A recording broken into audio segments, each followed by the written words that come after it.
Hello and welcome to Worksafe GB Ltd.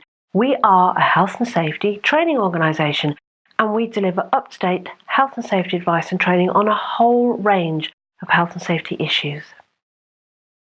There are so many questions surrounding mental health and mental health awareness.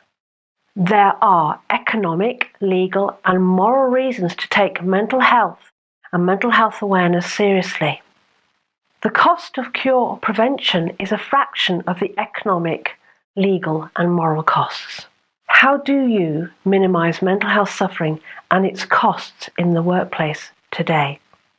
Have you heard about the Health and Safety Executives Management Standards on Stress? And are you applying them to your actual business circumstances?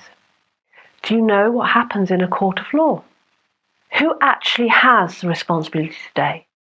Does the responsibility fall with HR, who will certainly deal with the fallout when things go wrong? Does the responsibility fall with first aiders, who again will be there to pick up the pieces? The employer, the employee, with senior management generally. Getting help for any business or organisation actually needs human resources, mental health first aiders, health and safety, and you.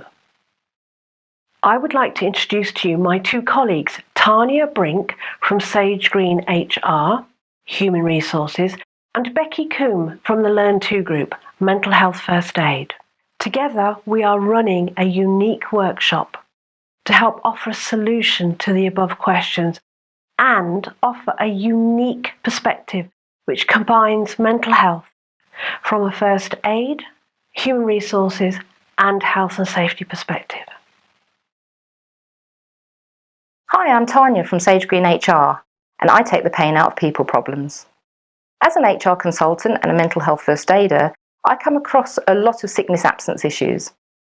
At the moment, there is a focus on mental health in the workplace, and what we have to consider as employers is not only our duty of care, but also how we support those employees to ensure we have a productive workplace. We also need to consider our responsibilities in terms of employment law. Some people with mental health conditions might have long-term sickness absence, might be disabled, but others might have little or no sickness absence, but need some kind of adjustment in the workplace. This is a complex area and can be very daunting for employers to get through on their own. As a result, in partnership with Becki from the Learn2 Group and Helena from Worksafe GB Ltd, we've put together a half-day workshop which looks at mental health from all of these perspectives. What does it mean in terms of mental health first aid? What does it mean in terms of health and safety? And what does it mean in terms of HR? Everybody has mental health, and our mental health lies within a continuum. We might be living with a mental health illness or condition and have fantastic mental well-being that doesn't impact on our daily functionality.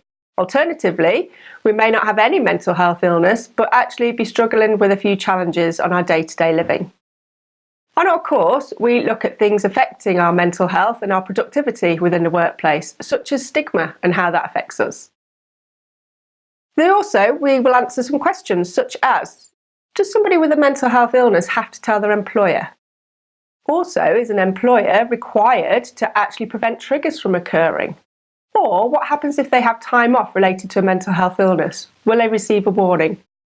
So if you want to find out answers to all of those things, as well as some best practice for how to maintain an optimum environment to work in, then do come onto our course.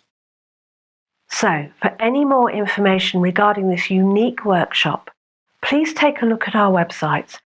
And we really do want you to work safely and work happily. Thank you.